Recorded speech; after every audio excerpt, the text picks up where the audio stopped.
Hello friends and welcome to the channel. जैसे आपको पता है कि हम सुपरपोजिशन ऑफ वेव्स में डिस्कस कर रहे हैं और सुपरपोजिशन ऑफ वेव्स में in terms of stationary waves अब हम स्टेशनरी वेव्स के नियर अबाउट लास्ट एक्सप्रेशन पे हैं। That expression is about pipe which is open at both ends. जैसे आपको पता है हमने इसके पहले लेक्चर में pipe which is open at one end और pipe which is closed eight one and इसके बारे में पढ़ा था और जिसमें सिर्फ ऑड हार्मोनिक्स प्रेजेंट है।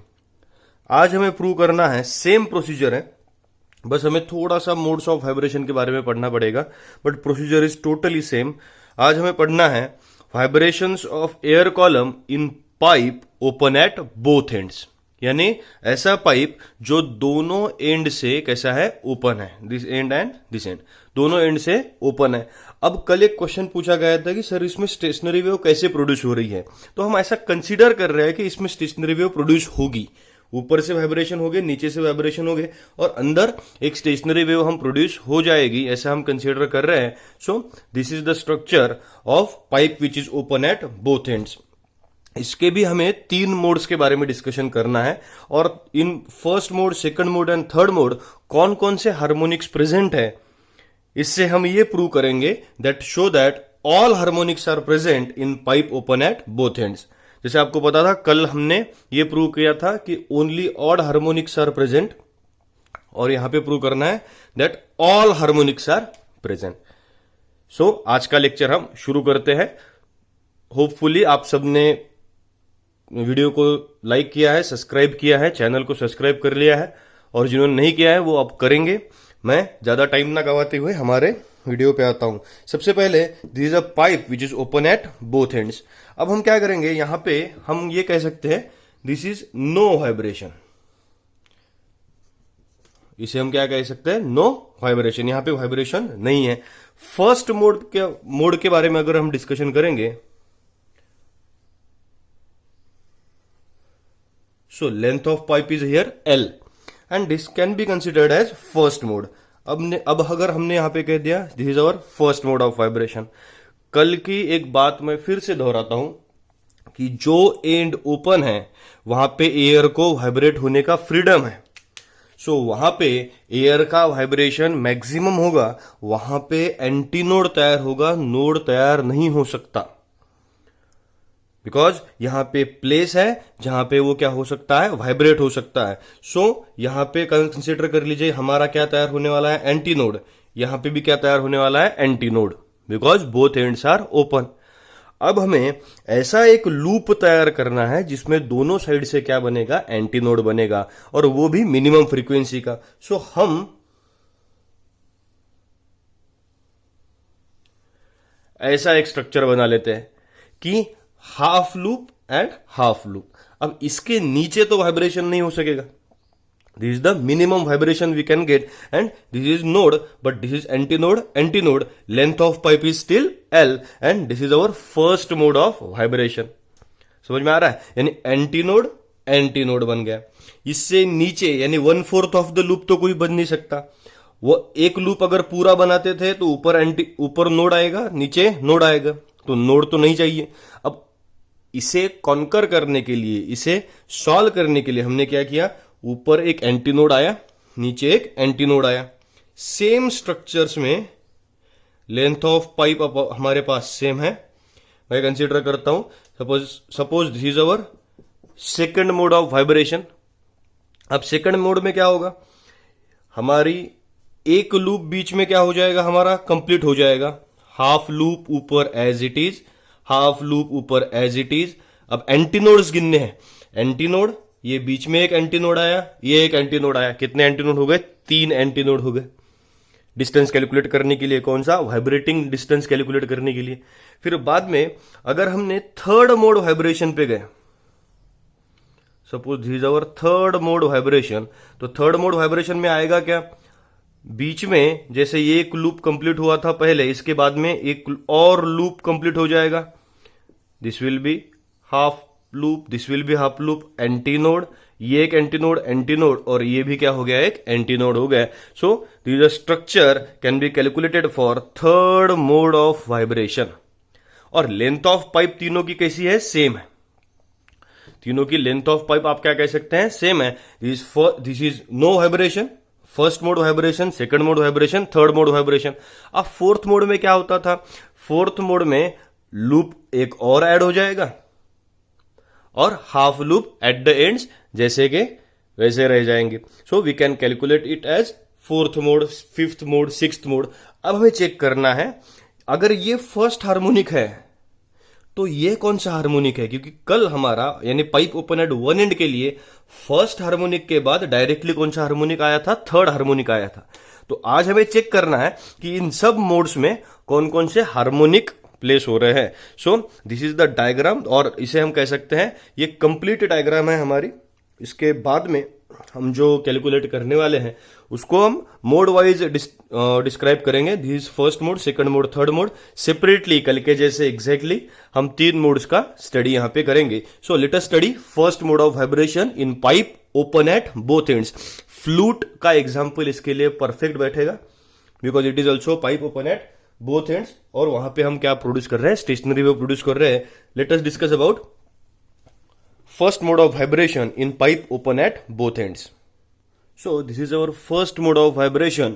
Let us consider V as velocity of the wave and L is length of pipe. अब length of pipe change होने वाली नहीं है। फर्स्ट लूप में हमने क्या किया था, फर्स्ट मोड में half loop and distance between two antinodes हमें कैलकुलेट करना पड़ेगा। इन टर्म्स ऑफ कल की मेथड हम क्या कैलकुलेट कर सकते हैं, that vibrating length is equals to क्या कहेंगे हम, लेंथ ऑफ क्या करेंगे, pipe. Vibrating length is equals to क्या करेंगे, लेंथ ऑफ पाइप। अब वाइब्रेटिंग लेंथ हमें कैलकुलेट करनी है तो कौन सी कैलकुलेट करनी पड़ेगी, antinode to antinode, therefore antinode to antinode is equals to length of pipe कितना है, एल। अब एंटीनोड टू एंटीनोड डिस्टेंस कितना बन गया, lambda by 2 is equals to L, and lambda is equals to क्या बन गया हमारे लिए, ट्वाइस एल। ये हमारा फर्स्ट स्ट्रक्चर है। ये तो इजी है, ये तो हमने कल भी निकाला था। सो इस पे हम एक बार फिर से बोलेंगे, vibrating length and length of pipe. Vibrating length यानी क्या, जो एयर अंदर वाइब्रेट हो रही है उसकी लेंथ कितनी है, that it has length of antinode to antinode, और जो एयर अंदर है उसकी vibrating length antinode to antinode है, और लेंथ ऑफ पाइप कितना है, L. So lambda is equals to क्या बन गया हमारे लिए, ट्वाइस एल। अब हमारा जो फॉर्मूला चलता है, that formula can be used as V is equals to n multiplied by lambda. This first mode, इसलिए हम क्या कहेंगे, N1 इंटू लैम्बडा। आ रहा है। अब हमें क्या करना है, N1 is equals to V upon lambda and N1 is equals to V upon twice l. So this is the first और minimum vibration, and this can be considered as your fundamental frequency. कौन सी frequency है हमारी, fundamental frequency. Fundamental frequency क्यों, this is the minimum frequency of vibration of pipe which is open at both ends. इससे नीचे बजेगा नहीं। So this can be considered as first harmonic. हमें तो पता है फर्स्ट हार्मोनिक और कौन सी फ्रीक्वेंसी है, फंडामेंटल फ्रीक्वेंसी। यानी ये कौन सा वाइब्रेशन हो गया हमारा, this is our first mode of vibration. Pipe open at one end और pipe open at both ends, इनका आपको कंपैरिजन लिखना है। जब आप ये पूरा पाइप लिखेंगे है, जब आप पूरा पाइप का एक्सप्रेशन सॉल्व करेंगे, pipe open at both ends का, उसके बाद में आपके मन से आपको क्या क्या डिफरेंसेस लगते हैं, pipe open at one end and pipe open at both ends, ये डिफरेंसेस आप लिख के मुझे भेजेंगे हैं। यानी this is the structure, because pipe open at one end में ये फॉर्मूला क्या आया था, N1 is equals to V by 4L, और आज ये फॉर्मूला आया है N1 is equals to V by twice l. This is our first mode of vibration, जिसमें ओपन एंड्स पे हमेशा क्या तैयार होगा, एंटीनोड तैयार होगा, और क्लोज्ड एंड पे क्या तैयार होगा, हमेशा नोड तैयार होगा। That is the compulsory structure. ये हमारा हो गया first mode of vibration, and N1 is equals to V by twice l. This is the fundamental frequency. So let us go towards second mode of vibration. So let us discuss about second mode of vibration. हमने यहाँ पे N1 लिख लिया है। N1 कौन सी frequency है, fundamental frequency, and can be indicated as v by twice L जो हमारी आई थी। अब हम क्या करेंगे सेकंड मोड ऑफ वाइब्रेशन में, फर्स्ट मोड का हाफ लूप, फर्स्ट मोड का ये हाफ लूप वैसे का वैसा है और एक लूप इसमें क्या हो गया है, ऐड हो गया है। सो हमारा एक्सप्रेशन क्या बन रहा है, देखिए हमारे पास एंटीनोड्स कितने बन गए हैं, antinodes are 3, first antinode, second antinode, third antinode. अब हम नोड्स को डिस्कस क्यों नहीं कर रहे हैं, because antinode to node lambda by 4 and node to antinode again lambda by 4। So हम डायरेक्टली क्या करेंगे, antinode to antinode lambda by 2 का ही कैलकुलेशन करेंगे, जो इजी है उसे हम कर रहे हैं। So let us discuss about second mode vibration. Compare vibrating length is equals to, हम क्या कह सकते हैं, लेंथ ऑफ क्या कर लेंगे, पाइप करेंगे। Vibrating length is equals to क्या करेंगे, लेंथ ऑफ पाइप। अब वाइब्रेटिंग लेंथ कैसे कैलकुलेट होगा, antinode antinode antinode is equals to length of pipe कितना है, L.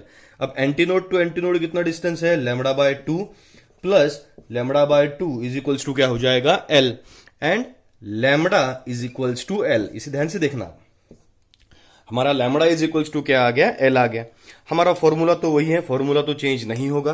Therefore v is equals to n2 multiplied by क्या हो गया, लैम्बडा हो गया। और हम सब्स्टिट्यूशन क्या कर सकते हैं, n2 is equals to v upon lambda. n2 is equals to क्या आ गया हमारे लिए, v अपॉन लैम्बडा। अब यहां पे हमें वैल्यू डालनी है, that n2 is equals to क्या हो जाएगा, v upon l। So here we get n2 is equals to v upon l। अब इसका क्या करें, हमें इस फॉर्मेट में इक्वेशन चाहिए, हम इसे v बाय एल यहां से ऐसे लिख लेते हैं, v बाय लैम्बडा, ताकि हम सब कुछ देख सके। That n2 is equals to क्या कह सकते हैं हम, v बाय एल। अब n1 और n2 को आप जरा गौर से देखिए, you can compare these two equations as, मैंने अगर n2 को इसके फॉर्मेट में लिखने के लिए 2v अपॉन 2l ऐसा लिखा, वैल्यू चेंज नहीं की है, बस डिवाइडिंग एंड मल्टीप्लाइंग बाय 2 ऐसा किया है। सो 2v अपॉन 2l ऐसा अगर लिखा, तो ये जो स्ट्रक्चर है v बाय ट्वाइस एल, इसके बदले मैं क्या लिख सकता हूं, n1, and I will get the equation as n2 is equals to twice of क्या हो जाएगा, n1। n2 is equals to क्या हो जाएगा, ट्वाइस ऑफ n1। आपको समझा ये क्यों किया, v बाय एल की ही वैल्यू लिखी है, बस n1 के फॉर्मेट के लिए इसको 2 से मल्टीप्लाई एंड डिवाइड किया है। So we are getting equation as n2 is equals to twice of n1। अब 2 क्या हो गया, integral multiple of fundamental frequency, यानी ये हार्मोनिक हो गया। सो हम इसे क्या कह सकते हैं, this is our second harmonic. अब देखिए सेकंड हार्मोनिक तो ऑब्सेंट था, कहां पे, pipe open at one end में, यहां पे तो प्रेजेंट है। n2 इज इक्वल्स टू क्या आ गया, सेकंड हार्मोनिक। और अगर ये सेकंड हार्मोनिक है तो कौन सा ओवरटोन है, फर्स्ट, हम कह सकते हैं फर्स्ट ओवरटोन, क्योंकि डायग्राम में भी देखिए this is our first overlapping. Second harmonic और कौन सा ओवरटोन है, फर्स्ट ओवरटोन। यानी अगर फर्स्ट हार्मोनिक प्रेजेंट है, सेकंड हार्मोनिक भी प्रेजेंट है, कौन से पाइप में, pipe open at both ends, one end में नहीं है सेकंड हार्मोनिक। यानी हम यहां पे प्रूव कर रहे हैं that odd harmonic is also present and even harmonic is also there, second harmonic present है, इसका मतलब है। So this is considered to be n2 is equals to twice of n1। Process तो आपको समझ में आ गया है कि हम सबसे पहले कौन सी लेंथ निकालेंगे, वाइब्रेटिंग लेंथ, और उससे हम आगे कैलकुलेशंस करते हैं। इजियर स्ट्रक्चर है। चलिए एक बार थर्ड मोड से आपको पूरा कंप्लीट ही कर देते हैं। सो अब देखिए this is our third mode of vibration. अब थर्ड मोड ऑफ वाइब्रेशन में होगा क्या, एक लूप और ऐड हो जाएगा। फर्स्ट मोड में कौन से थे, हाफ लूप ही थे। सेकंड मोड में ये एक लूप ऐड हुआ था, अब थर्ड मोड में एक और लूप ऐड हो गया। यानी हमने अगर एंटीनोड सब कैलकुलेट किए तो एंटीनोड कितने हो गए, एंटीनोड एंटीनोड एंटीनोड एंटीनोड, यानी there are 4 antinodes are present. So we can calculate as, let us compare vibrating length is equals to क्या कह सकते हैं हम, लेंथ ऑफ क्या करेंगे, pipe. Vibrating length is equals to हम क्या करेंगे, length of pipe. So let us calculate as antinode antinode antinode antinode. 4 antinodes are there and length of pipe तो चेंज हो ही नहीं रही है. सो एंटीनोड टू एंटीनोड का डिस्टेंस कितना है, lambda by 2 plus antinode to antinode distance है lambda by 2 plus lambda by 2 is equals to क्या बन गया, L. Lambda by 2 plus lambda by 2 उसका डिस्टेंस हम कैलकुलेट करेंगे, lambda plus lambda by 2 is equals to L, यानी 3 lambda by 2 is equals to क्या बन गया, हमारा एल बन गया. आ रहा है. और यहां पे अगर हमने लैम्बडा की वैल्यू निकाल ली तो therefore lambda is equals to क्या बन जाएगा हमारे लिए, 2l अपॉन क्या हो गया, 3 हो गया. Lambda can be represented as 2l upon 3. ये हमारा इक्वेशन आ गया, फर्स्ट स्ट्रक्चर के जैसा ही है. अब हमारा फॉर्मूला जो वही चल रहा है, that can be used as v is equals to n3 multiplied by क्या हो गया हमारे लिए, lambda. v is equals to n3 multiplied by lambda. So substitute करेंगे हम और n3 की वैल्यू निकालेंगे v बाय लैम्बडा के जैसे. n3 इज इक्वल्स टू क्या हो गया, v बाय लैम्बडा. अगर v बाय लैम्बडा है तो लैम्बडा की वैल्यू कितना है, twice l upon 3. Therefore n3 is equals to v upon 2l upon 3. ये अगर न्यूमरेटर को जाएगा तो हमारा इक्वेशन क्या बनेगा, n3 is equals to thrice of v upon twice l. Thrice of v upon twice l. अब v अपॉन ट्वाइस l के बदले क्या लिख सकते हैं, n1, because it is our fundamental frequency. So we can write n3 is equals to thrice of क्या हो गया, n1 हो गया. अब 3 कौन सा मल्टीपल है, integral multiple of fundamental frequency. So हम इसे क्या कहेंगे, this is our third harmonic. कौन सा हार्मोनिक है, third.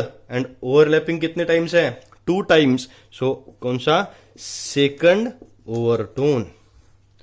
This is our third harmonic and second overtone. Harmonics पे ध्यान दीजिए, फर्स्ट मोड पे फर्स्ट हार्मोनिक प्रेजेंट था, सेकंड मोड में सेकंड हार्मोनिक प्रेजेंट है एंड थर्ड मोड पे थर्ड हार्मोनिक प्रेजेंट है. यानी इवन हार्मोनिक्स भी प्रेजेंट है और ऑड हार्मोनिक्स भी प्रेजेंट है in a pipe which is open at both ends. यानी pipe open at one end के बजाय हम बोथ एंड्स के लिए क्या कह सकते हैं, that all harmonics are present. इसके कंक्लूजन्स में हम जा सकते हैं that all harmonics are present. एक बार आपको फिर से मेथड रिवाइज कराता हूं. हम पहले क्या करते हैं, डायग्राम निकालते हैं. पाइप की डायग्राम क्या रहेगी, ओपन एंड्स पे हमेशा क्या तैयार हो जाएगा, एंटी नोड. क्लोज्ड एंड पे क्या तैयार हो जाएगा, नोड. यहां पे दोनों एंड्स ओपन है इसलिए दोनों एंड्स पे क्या तैयार हुए, एंटी नोड्स तैयार हुए. लेंथ ऑफ पाइप तो चेंज हो ही नहीं रही है, सो लेंथ ऑफ पाइप तो सेम रहेगी. और वाइब्रेटिंग लेंथ और लेंथ ऑफ पाइप हम क्या करेंगे, कंपेयर करेंगे, क्योंकि उसी लेंथ में उतना वाइब्रेशन चालू है. बस लैम्बडा की वैल्यू निकाल के हम क्या करते हैं, n दैट इज फ्रीक्वेंसीज की वैल्यू निकालते हैं, n1 n2 एंड n3. अब हमें pipe open at both ends के कंक्लूजन पे जाने का है. सो कंक्लूजन्स में हम क्या लिखेंगे, fundamental frequency for pipe open at both ends can be represented as n1 is equals to क्या लिखेंगे, v बाय ट्वाइस l. ये कौन सा हार्मोनिक है, अपना फर्स्ट हार्मोनिक. फिर क्या आता है, n2 इज इक्वल्स टू क्या कहेंगे हम, twice of n1. n2 is equals to क्या है, ट्वाइस ऑफ n1. कौन सा हार्मोनिक है, सेकंड हार्मोनिक. ये हमारा आ गया सेकंड हार्मोनिक. और ऐसे ही हमने निकाला था n3 इज इक्वल्स टू क्या आया था, thrice of n1 as can be represented as third harmonic.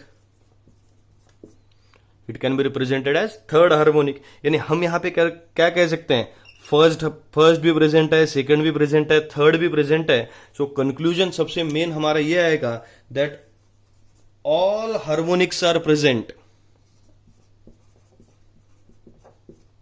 All harmonics यानी कौन कौन से, तो ऑड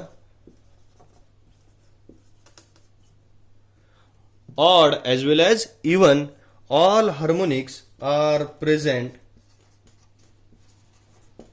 कहां पे, in pipe open at both ends. In pipe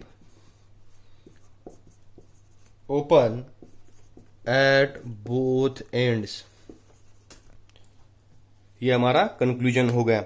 और ये हमारे एक्सप्रेशंस हो गए स्टेशनरी वेव्स के, इसके बाद में एक एंड करेक्शन का टॉपिक होगा जो मैं कल डिस्कस करूंगा, उससे आप पूरा क्लियर हो जाएंगे।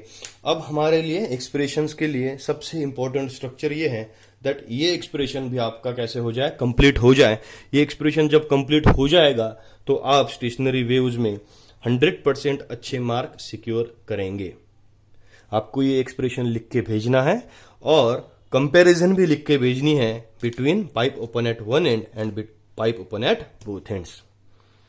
सो अच्छे से पढ़िए, वीडियो को बार बार देखिए, लाइक शेयर कमेंट कीजिए और पढ़ते रहिए, दूसरों को पढ़ाइए ताकि हम भी आपको पढ़ा सकें। Thank you.